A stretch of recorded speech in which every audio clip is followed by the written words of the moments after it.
Fala pessoal, me chamo Felipe Wood, sou analista de CNPI. Antes de mais nada, assim como a gente vem pedindo em todos os vídeos, eu peço vocês comentarem aqui embaixo se tiver alguma dúvida, alguma crítica, ou até mesmo alguma sugestão, algum ponto que pode ter passado despercebido, alguma sugestão de empresa para análise, enfim, qualquer ponto que vocês possam achar interessante para a gente aumentar aqui na análise, podem comentar aqui embaixo. Se tiver alguma crítica também, assim, eu vou estar sempre respondendo, claro, do meu ponto de vista, não que eu não aceite crítica, né? Já vieram algumas críticas aqui, eu respondi, eu estou sempre absorvendo bem. Mas comenta aí embaixo, a gente precisa da ajuda de vocês para continuar analisando outras empresas, né, diferentes. Eu vou pegando aqui algumas empresas da bolsa e vou buscando as que vocês têm mais pedido ou as que mais pesquisadas. Deixe seu joinha também aí e se inscreve no nosso canal, isso é muito importante para a gente estar continuando crescendo, além de seguir nossa página no Instagram. Hoje nós vamos falar da Ferbasa, tá? Então a Ferbasa ela tem dois códigos de negociação, tá? FESA 4 e FESA 3. Uma empresa de 4,5 bi de valor de mercado, tá? Então, mais uma vez, né? A cotação, apesar de ser 52 aqui, ela tem até valor de mercado baixinho, opera commodities, né? Segmento de siderurgia. Aqui um pouquinho da composição acionária, né? A gente vê que tem algumas ações em tesouraria aí também. Um pouquinho de diluição, né? 36% de composição acionária em outros e o resto da Fundação José Carvalho. Enfim, então assim, tem uma empresa aí com uma boa parte aí, mais de 50% da base acionária. Isso aqui também é um ponto de risco, né? Quando a gente vai analisar a governança corporativa, né? Quando algum acionista tem um percentual, né? Ou um grupo de acionistas muito grande, né? Então é um ponto aí de atenção para a gente dar uma olhada. Do ponto de vista de demonstrações financeiras, a gente sempre olha aqui nesse site Canguru, que é um site aí que está entrando ainda em operação, está em desenvolvimento, tá? Achei interessante aí que eu vi em outras páginas divulgando. E aí eu tô pegando aqui a plataforma mais isenta, né, do que a gente fala de outras plataformas aí que eu vejo, não vejo tão boas ou que não atende o propósito de a gente acompanhar o histórico de maneira tão ampla, né? Apesar de eu sempre abrir as demonstrações financeiras no RI. Mas a gente vê que a Ferbasa é uma empresa de commodities, nesses últimos anos aqui, a receita subiu bastante, né, 2020 e 2021. E a gente vê que, naturalmente, né, ciclo de commodities, apesar disso, né, a gente vê que a empresa tem uma receita até subindo, meio flat, deu uma oscilada em 2018, 2019, mas a margem bruta deles ficou altíssima, né, nesses últimos 12 meses, em 2021, 2020 um pouquinho menos, né? Oscilou, né, 2019 a receita ficou flat. Empresa de commodities tem isso, né? Aqui em 2016 também oscilou muito a margem bruta. Então, tem essa questão da oferta e demanda, né? A margem EBIT, mesma coisa, né? 2019 oscilou bastante. 2016 praticamente nula, né? 2014 também muito ruim. Então a gente vê que tem essas oscilações, né? Tem hora que sobe, tem hora que desce, né? Até aqui mesmo, 2017, 22%, depois caiu aqui, né? 14, 17 também 2020, mesmo com uma demanda maior aí, apesar que a pandemia começou, deve ter demorado um pouco a impactar. Margem EBITDA, mais ou menos a mesma coisa, o resultado financeiro deles tranquilo, né? Em 2021 que ficou um pouquinho pesadinho negativo, os últimos 12 meses ficou positivo, então a gente vê que o endividamento não parece ser um problema, 2020 que pesou um pouquinho mais, mas historicamente tranquilo, resultado financeiro, e é por isso que dá o lucro, né? Mais um lucro também que oscila, né? 2020 oscilando para baixo, 2019 um lucro inferior até 2017, 2016 também veio baixo, 2015 veio um pouquinho melhor que 2014, então é uma empresa que está sempre tem umas oscilaçõezinhas, né? Eu acho que o principal ponto aí, pelo que eu tenho olhando assim, observação rápida, é a questão do acionista, né? Payout, né? A gente tá pegando aqui a história de 2014, né? Tem para trás também, né? Mas acho que 2014, acho que é interessante, que cabe até aqui na telinha. O yield deles nos últimos 12 meses ficou alto, tá? Mas eu sempre tô falando, né, pessoal? A gente tem que olhar pro futuro. Isso daqui é os últimos 12 meses, né? Então a gente vê que 2021 o yield ficou baixo, 2020 o yield não, até razoável, né? 4,8%, 2019 um pouquinho alto. Aqui, historicamente, eles tiveram até um yield alto, né? Em 2014 não, em 2014 baixinho, o yield 3,19%. Mas com uma inversão, inversão aí da curva do ciclo de commodities, esse yield tende a baixar, né? A gente viu que aqui em 2017 ficou 4,97, 2020 também 4,86. Tiveram períodos que a margem deles não estava boa, né? 2016, por exemplo, e o yield foi alto, porque muita gente, eles distribuíram mesmo com resultado muito ruim. E isso não é muito interessante, né? A empresa ficar distribuindo dividendo também com resultado ruim. O capex deles controlado também, né? Tranquilo, né? A gente vê que não tem um capex tão pesado. O FCO deles, apesar dessas oscilações, a gente vê que o FCO deles sempre rodando positivo. 2015 que teve aí uma oscilação lá para baixo, mas talvez capital de giro e fluxo de caixa livre, tranquilo também. Então, assim, uma empresa bem tranquila, você não parece ter grandes problemas. Vamos dar uma olhada no RI da Ferbasa. Tem código 3, né, FESA 3, vamos dar uma olhada aqui na cotação primeiro. Como é que está a empresa nos últimos anos, né? Então, lá em 2017 estava 19, agora 54, a gente viu aqui que 2021 deu um salto alto, né? Aí tem essas oscilações de curto prazo, a empresa que em 2020 também caiu bastante. Mas assim, apesar de ter grandes oscilações, né, por ser commodity, a gente vê que a empresa não teve nenhum grande problema, né, no curto, no curto não, no médio e longo prazo, né? PL tranquilo também, baixinho, né? Capitalização de mercado também, 4,69 bi. Então, assim, parece ser uma empresa razoável, tá? Não vejo grandes problemas, já vi gente criticando ela. Vamos dar uma olhada aqui no release, o que os comentários do CEO, da administração, né? Acho interessante dar uma olhada pro release de resultados. Segundo tri de 2022. No geral, a questão da composição acionária, né, que não é muito legal. Companhia de ferro ligas da Bahia Ferbasa, FESA 3, FESA 4, principal fornecedor de ferro ligas do Brasil e única produtora de ferro cromo das Américas. Destaque do resultado, então a gente vê que o impacto deles é mais a questão do produto aí do commodities, é o preço em dólar, né? Tanto da commodity como dos produtos que pesam no CPV, então a gente vê que o CPV deles subiu bastante, né? Deixa eu dar um zoom aqui um pouquinho maior. Subiu bastante frente ao segundo tri de 2021, né? No segundo tri de 2022, CPV. Mas percentualmente, a gente vê que percentualmente está tranquilo, né? Porque a receita também cresceu. E olha que o dólar aqui, né, de venda ainda era maior em 2021, né? O CPV pressiona um pouquinho mais, receita líquida subiu bem, margem EBITDA quase 50% e uma margem de lucro bem alta, né? A gente vê que o resultado financeiro a gente já tinha visto, né? No semestre, então, semestre até caiu um pouquinho a margem líquida, né? Mas o resultado financeiro não pesa tanto, a margem EBITDA sob controle. Então, agora sim, eu até vejo, por mais que o yield deles possa cair, a empresa parece estar consolidada. A gente pode olhar depois no balanço patrimonial para distribuição de dividendos futuros, né? Deixa eu ter alguns comentários aqui. Volume de vendas, né? 136 mil toneladas de ferro liga no primeiro semestre, volume 2% superior, mais ou menos flat, né? Então a gente vê que a demanda está mais ou menos em linha com o ano anterior. Volume de vendas, mas provavelmente o repasse de preço, a produção deles mais ou menos caiu até um pouquinho, né? A gente vê que a produção caiu. Receita subiu muito, CPV também subiu, a gente viu despesa geral administrativa. Também é bom de a gente acompanhar que isso pode dar uma alavancagem operacional. Acréscimo de 4,4%, então bem tranquilo também em relação ao primeiro. As despesas gerais administrativas, 61%, mas não é o que impacta mais, né? A despesa com venda. Não sei. Despesa com venda cresceu bem pouquinho, despesa gerais administrativas subiu bem, né? Devido ao aumento expressivo de lucro, que impacta proporcionalmente com as provisões para participações de resultados. Sem considerar essa produção, a remuneração da administração e despesa uma majoração de 15%. É porque aqui eles têm algumas participações aqui dos executivos, provavelmente que dentro de despesa gerais administrativas, tipo um stock based compensation, impacta bem, né? Faz parte do negócio, mas poderia ser um pouquinho mais controlado para alavancar o resultado da companhia, né? Outras receitas, despesas irrelevantes, EBITDA ajustado 770 milhões. Parque eólico aqui tem uma partezinha mais pequenininha, 18 milhões. Geração de caixa, 334 milhões, né?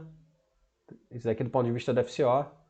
Reserva financeira de 1,1 bi. Caixa líquida de 430 milhões para 765 milhões no primeiro semestre. Então a empresa está gerando caixa, está absorvendo caixa, ela nunca deixou de gerar, né? A gente viu o histórico dele. Resultado financeiro positivo.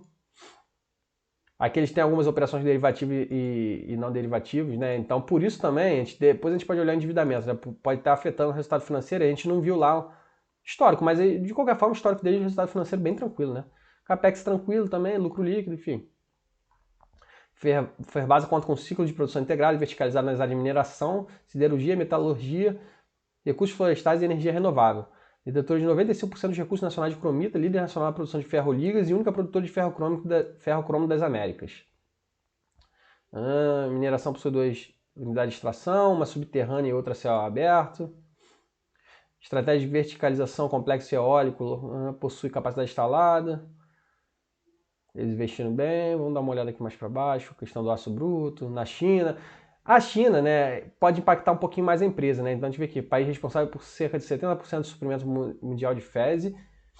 A produção custou 3,2 metro tonelada. Não sei exatamente qual é essa MT, o que é, né? Um crescimento de 3% em relação, segundo relatórios. Em junho a produção atingiu o maior patamar. Tá, mas a China ela vem passando por alguns problemas aí, né? E pode afetar diversas empresas de commodities. Ácidos inoxidáveis, então assim, isso é um problema, né? Falando os produtos, né? Liga de silício, liga de cromo. Então a gente vê que mais ou menos flat de um ano, de um trimestre para o outro, de um ano para o outro também.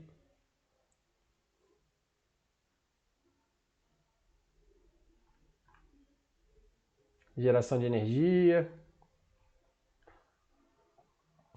Aqui a questão das vendas, mercado interno e mercado externo. Então a gente vê que ela é muito forte no mercado interno, né? Em liga de cromo. Vamos ver aqui o semestre. Até caiu um pouquinho, né? Mas meio forte. E aqui no mercado externo é mais ou menos meio a meio, né? Um pouquinho mais de liga de silício. Até crescendo mais em relação ao anterior. A gente vê que a liga de silício é a mesma coisa aqui, liderando aqui em relação à liga de cromo. Mas a liga de cromo eles tiveram um crescimento bom, né? Em relação ao semestre anterior, mas nada absurdamente relevante. A gente vê que tem uma participação em mais ou menos meio a meio, né? Mercado interno, mercado externo, até um pouquinho mais de mercado externo. Que é a composição, né? Ferro-ligos, energia eólica. Energia eólica é bem pequenininho. Basicamente, hoje é ferro-liga, né? Eles vêm começando a expandir aqui no mercado externo, energia renovável e tal. Mas é ferro-ligas, crescendo, inclusive no mercado externo. Aí é com aquela decomposição ali dos produtos da companhia, né?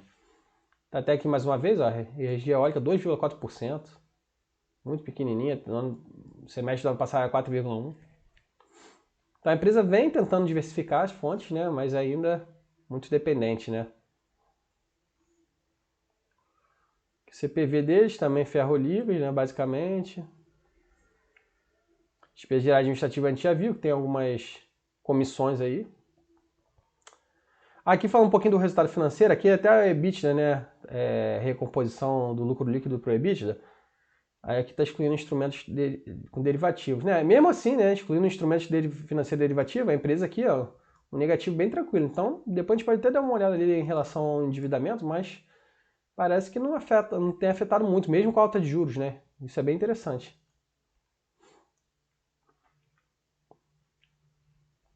Falando do caixa, a gente já viu, né?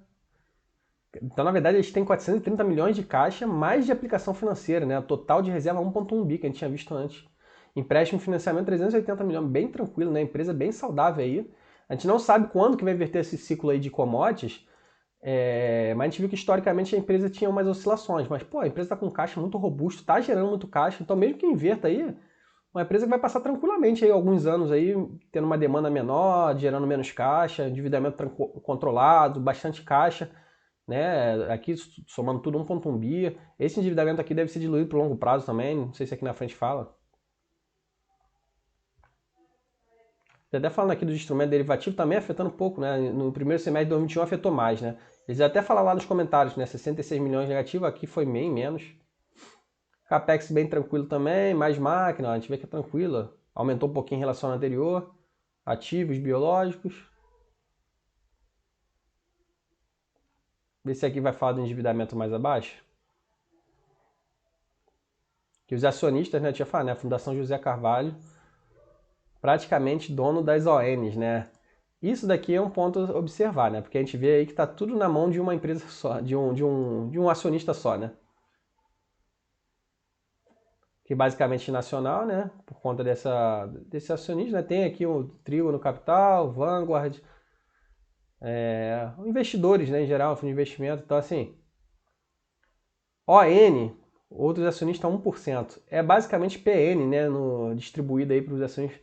Eu não vejo como indicador interessante, né? Porque se fizer algum movimento aí de querer fechar capital ou algum projeto, tá? Que possa não ter uma taxa interna de retorno interessante para a companhia, pode prejudicar os acionistas minoritários. Até uma migração para o novo mercado no futuro, os acionistas que têm PN podem sair perdendo, né? A emissão de novas ações, os acionistas são muito diluídos, enfim, tem uma série de questões que podem afetar aí. Então acho que. Vamos ver aqui os ativos. Ativo a gente já viu um pouquinho, né, do lado do caixa, né? Ainda tem aqui a conta a receber, bem forte também, 327 milhões, estoque grande, né? Aqui não está falando se é estoque acabado, se é estoque de peça para fazer os produtos, né, de commodities. De qualquer forma, a gente vê aí que isso aqui tudo não perde valor, né? Não é igual roupa que perde valor ao longo do tempo, a gente tem estoque grande, então assim, ativo circulante bem forte. Por outro lado, passivo circulante bem tranquilo, né? Arrendamento tranquilo. Obrigações trabalhistas, mais que pesa aqui, mas em qualquer empresa isso. Fornecedores tranquilo também, mais ou menos em linha com o anterior. Empréstimo bem tranquilo, circulante. Não circulante, né? Basicamente o empréstimo dele, o endividamento dele de longo prazo. Então a empresa é bem tranquila, tá, pessoal? Tá muito tranquila mesmo a Ferbasa. Eu achei que a Ferbasa poderia ser pior, tá? O histórico deles não veio muito bom. Mais essa questão de governança corporativa que é pra gente ter um ponto de atenção. Um FCO bom pra caramba, ó. 632 milhões contra 241 no mesmo período do ano passado. Se a gente analisar aqui, vai dar mais de 1 bi de FCO, tá? O maior impacto aqui, basicamente, é imposto de renda, não, é estoque, conta a receber, obrigações trabalhistas. Não tem nem grandes impactos aqui que passa a olho nu, a gente olhando aqui rapidamente, salta os olhos, né? Não tem nenhum grande impacto aqui de capital de giro ou de ajustes aqui do lucro líquido para o caixa gerado operacionalmente. Atividade de financiamento. É mais isso aqui, né? A empresa pagando muito dividendo, JCP. Eu acho que se a empresa priorizasse talvez um retorno através do reinvestimento, né? A empresa poderia ter uma alavancagem operacional maior, um controle mais enxuto de custo e alavancar, né, o seu valor de cotação. Mas, para quem gosta de dividendo, a gente vê que a empresa aí distribuindo um caixa de dividendo, né, aumentando cada vez mais, está gerando para isso também, né? Então, nada demais. Eu, particularmente, gosto de valorização. Capex também controlado, apesar de ter aumentado. Então, assim, a empresa tá redondinha, tá? Não vejo grandes problemas aí na Ferbasa, tá? Achei até me surpreendente, achei que veio com um resultado bem interessante no segundo TRI, vem girando bem e vai passar tranquilamente aí para se tiver uma recessão que afete de maneira global essas empresas de commodities, as empresas comecem a ter uma demanda maior e, consequentemente, uma menor receita.